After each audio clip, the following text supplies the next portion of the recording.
Hello, and welcome to the Secrets of Happily Ever After podcast. I'm your host, Monica Tanner, and I'm really excited about our episode for today. We're going to talk about something I do not usually talk about, but I do have a lot of insight on this topic. Today's topic is how to talk to your spouse about money without starting a fight or getting defensive, which is actually a pretty tricky thing to do. But before we get started, I want to remind you that I'm still doing a summer special for engaged couples and newlyweds to do some premarital or newly post-marital coaching with the couple. This is super beneficial because it creates a really solid foundation to start on. And my offer is 3 sessions for the price of just one. Now, during these sessions, we'll figure out what the couple's early dynamics are, meaning when they're disagreeing about something or not on the same page, do they tend to go one up or one down?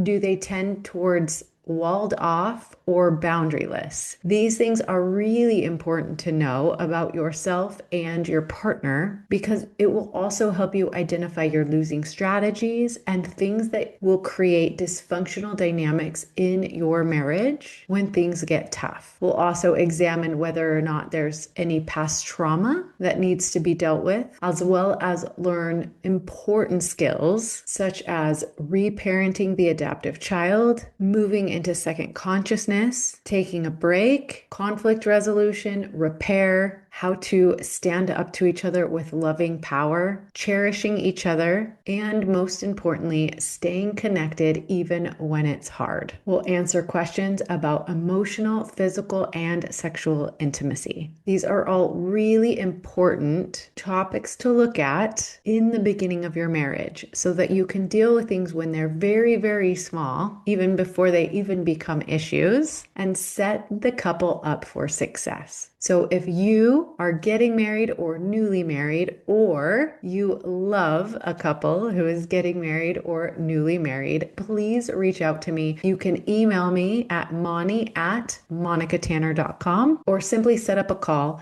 at monicatanner.com/call so I can give you a certificate that the couple can use to set up their 3 appointments. Also, we're getting really close to the launch of my new book, Bad Marriage Advice, Debunking Myths That Will Make You Miserable and What to Do Instead. It will be available on Amazon and other retailers. So you definitely want to get on that mailing list at www.badmarriageadvice.com so you can get all the updates on when it will be available. Such a great gift for all the marrieds in your life. All right, so let's start talking about money. Now, here's the thing with money. I am not an expert on actually making money. I'm pretty good at saving money, but what I'm really good at is communicating about money in a way that is connecting rather than splintering. My husband and I come from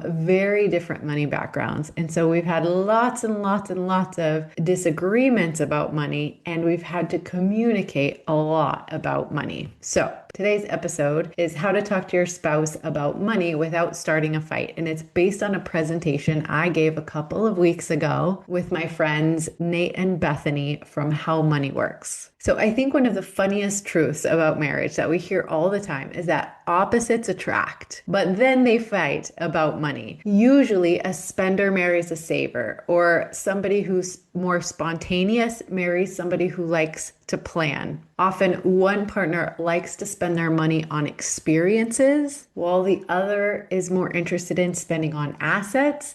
And then there's a partner who wants money that provides freedom, while the other uses money to provide security. These are very common dynamics between couples when it comes to money. The reason why this matters is because money is one of the top causes of stress in relationships. I was just at a mastermind where a good friend of mine, Dan Purcell, brought a bunch of coaches and people that support marriages together for a few days to talk about our experiences in our business and also working with couples. And there was a really cool friend there named Dan Oki, and he talked all about his experience when he first got married with money. So he was definitely a spender. He had accrued a lot of debt because his philosophy about money was easy come, easy go. He figured he would just make money and pay off the debt later. And he married a woman who was very indoctrinated with Dave Ramsey's save, save, save. And so they had a very difficult conversation a couple of weeks before they got married. Now, I don't want to tell their entire story because they'll probably be coming on the podcast to talk about what they do for couples around money, which is really, really cool. But those initial conversations about where they both were with money and what needed to happen for both of them to feel comfortable in the relationship were very difficult. And now they have a company that helps couples manage their money, work with their money, because it is a big sticking point for a lot of couples. The reality is that when you're fighting about money, it's not actually about the numbers. It's about how you're communicating. Money just happens to be a very tangible way to see your differences. And because people have such ingrained and entrenched money stories from growing up, it becomes a place where there's a lot of contention. But most fights aren't actually about dollars. They're about emotions, values, and feeling misunderstood, which is why it's more important than ever to really be able to key in on some important communication skills, especially when it comes to money. So in this episode, I want to give you 3 really good communication tools when it comes to talking about money without starting a fight. So the first skill, and this one will take your entire marriage. It's not like a check off the list type conversation, but it's something that you can start immediately. And that is to know and understand each other's money personalities and experiences. So basically, it's getting to know your partner's money stories. Now, this is something that my husband and I have spent a lot of time working on. One of my favorite places to talk about money is when we take vacations once a year to the beach. My husband loves walking on the beach, and we will spend hours and hours and hours walking and talking. And this is such a great time for us to ask questions like, tell me about your experiences growing up around money. Again, my husband and I are complete opposites in every realm of money. My parents both were employed and working when I was young, and we had lots and lots of money. I had all the latest toys. We lived in a very nice house. I don't ever remember asking for something that wasn't super easy for my parents to provide. Now, my husband, on the other hand, grew up with 6 siblings in a very small, modest home. They had 5 children before his dad even graduated from law school. He remembers splitting a Snickers bar 6 ways on a Saturday to share with his siblings. And some of his siblings would take their little piece of candy to their bedroom and save it. So his experience growing up around money was very different than mine. Now, as we were both entering into high school, my parents divorced, my dad went back to school, and so I had to earn my own money. So I was no longer really spoiled and got everything that I wanted. I had to pay for my own gas, my toiletries, anything that I wanted to do for fun. There wasn't money in the budget for that. I got a job. Whereas my husband's family was just starting to really make more money. And so as he was entering high school, he was now going from thrift store hand-me-down clothes to more designer things that he liked. But I will tell you, for both of us, our upbringing set us up for a really strong work ethic. So while we often disagreed on how to spend our money, we both valued saving our money and working really, really hard to earn it. So that was nice. But it allowed us to have lots of fun discussions about, I would ask my husband questions like, was there anything that helped you know that you had less money than maybe people around you? Or did you ever feel like you didn't have as much money as other friends your age? I love asking him how he formed his really strong work ethic. And then we have long discussions about how we want to spend money when it comes to our children so that they will also develop a strong work ethic. And through our separate experiences, we understand that helping our children develop a strong work ethic can come in lots of different ways. But understanding our experiences growing up has really helped when it comes to understanding each other's money personality. So this first skill is knowing your money personality. So in relation to my husband, I would be the spender, even though I don't spend that much money. I really am a saver. But in relationship to my husband, who is very much a saver, I would be the spender. I like spending money on experiences, where initially when we first got married, he was always trying to really spend money on assets and investments, where I was like, we need to go on dates, we need to take our family on vacation. But it took a good amount of time for me to convince him that experiences were just as important as investments. So for my husband, who's the saver, security and peace of mind is really important to him. He doesn't like having any debt. He likes to see money in the bank account. He watches every dollar, and sometimes it can come off as controlling or anxious. But it's very helpful for me to understand where he's coming from so that I don't feel offended or criticized or controlled by his ideas around money. And the same for me. I love spending money on experiences for myself, for my family, for my friends. I think that money is there to be spent on fun, and I don't love budgeting or looking at the big picture. So those conversations can get contentious unless we remember our differences. Other money personalities include the planner, a freedom chaser. People equate money with different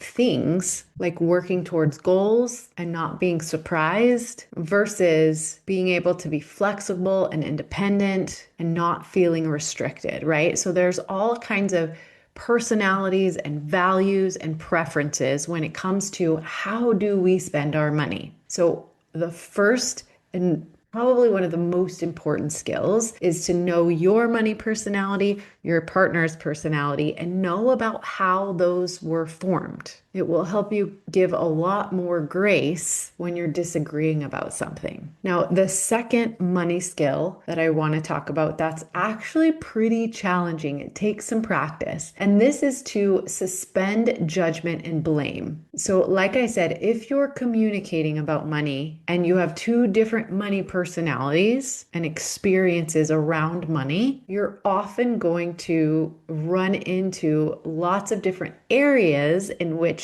you don't agree about how to get something done. For example, creating an emergency fund. Now, blaming your partner sounds something like, you never think ahead. We're just one emergency car away from disaster. That might be how one partner thinks. But a different way to communicate that is, I feel anxious when we don't have a cushion for emergencies. I need us to be able to build a small savings account which can act as an emergency fund so that I can relax. Do you see the difference between the blame and the expressing the need? Another conversation that might be difficult is around how you use credit cards, right? A blaming statement would be, you're so irresponsible with your spending. How can you just buy without asking? We don't have the money for that. Versus, I feel out of the loop when you make big purchases on our credit card without having a conversation with me first. I need us to agree on a spending threshold that we both feel good about. Do you see the difference there? Now, if you're disagreeing over priorities around money, a blaming statement might be, you waste so much money on things that we don't need. Versus, I feel stressed when we don't talk about our financial goals. I need us to sit down and figure out what's really important to both of us so that we can work towards it together.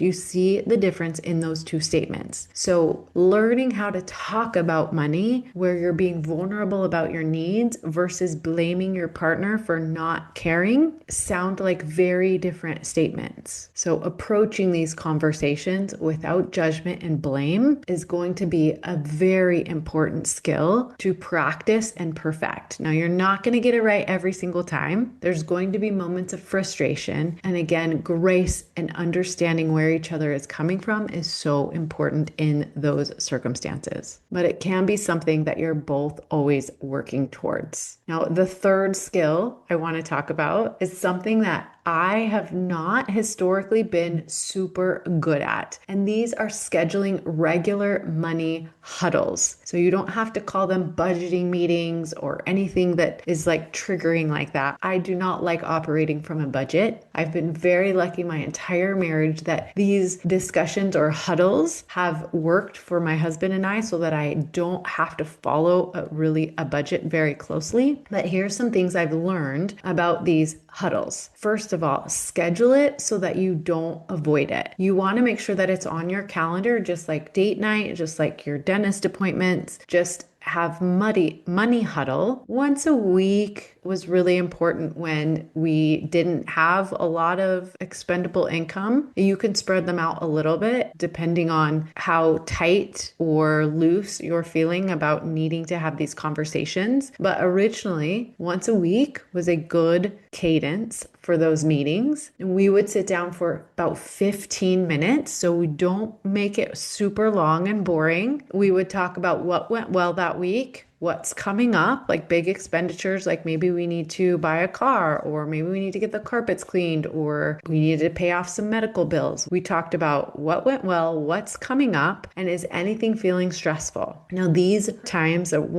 we had a bunch of kids and I wasn't in the day-to-day budgeting, thinking about money, all of that. My husband was paying a lot of the bills. He would need to let me know that we need to pay off this certain thing, or we're saving money towards a payment for our insurance, or he would let me know, like, this is how much money we're having to save over here to the side that is going towards a certain thing. He would explain to me our investments, where money was coming from at different times. So it's really important to stay on the same page with these huddles. Another reason it's important is because he was handling all of the investments and bills and those types of things. If something happened to him, it's important for me to know where I could go to find all of our investments, find all of the money, things like that. So it's important to get on the same page. So these huddles are important for a lot of reasons. But here's how to keep them fun and not making a fight out of them, is to keep the tone light, celebrate small wins, and sometimes using a shared app on your phone can be really helpful. There's so many important ones like Rocket Money, QuickBooks, and others that can help you kind of stay on the same page about what money you have coming in versus the money you have going out. And then here's like a little bonus tip. My husband and I like to do something fun after these little money huddles because it sometimes can be a little bit uncomfortable for one or both of us. But like I said, practice makes better, right? So the more we would have these difficult money huddles, the easier it became for both of us. So just to recap here, I don't want to overwhelm you. I just talked about 3 skills for having better money conversations. The first one is to understand each other's money personalities, styles, and experiences. This really is helpful when you're disagreeing or coming from opposite viewpoints around something having to do with money. Number 2 is suspending judgment and blame. You're definitely going to want to get rid of you always, you nevers, big absolutes, and objective reality. Just remember you're on the same team. So how can we work this out in a way that feels good to both of us? And then number 3, start those weekly check-ins. Again, these don't have to be really heavy meetings. You can keep it light. talk about what's going well, what's coming up, and what is stressful for both of you. All right, you guys, now you are better equipped to have these money conversations without fighting about it. So I want you to try one of these skills this week. Don't try to immediately implement all three of them. Just try one thing. Start a conversation about money, even if it's imperfect. Here's a bonus tip. When you start talking about money, usually if you're walking or driving in the same direction versus looking straight into each other's eyes, these difficult conversations tend to go better. And remember, it's not about being right. It's about staying connected. That's how you'll know if you're doing it well. Can you have these conversations? And remember, suspending judgment and blame, staying connected, staying curious, and staying on the same team. Now, if you have any questions about how to communicate about money, feel free to send them my way. Like I said, my husband and I have been married for 23 years. We come from entirely opposite backgrounds when it comes to our experiences around money. And we've had to be really understanding and patient with each other when it comes to these money conversations. So we'll see you again next week, same time, same place. And until then, happy marriaging.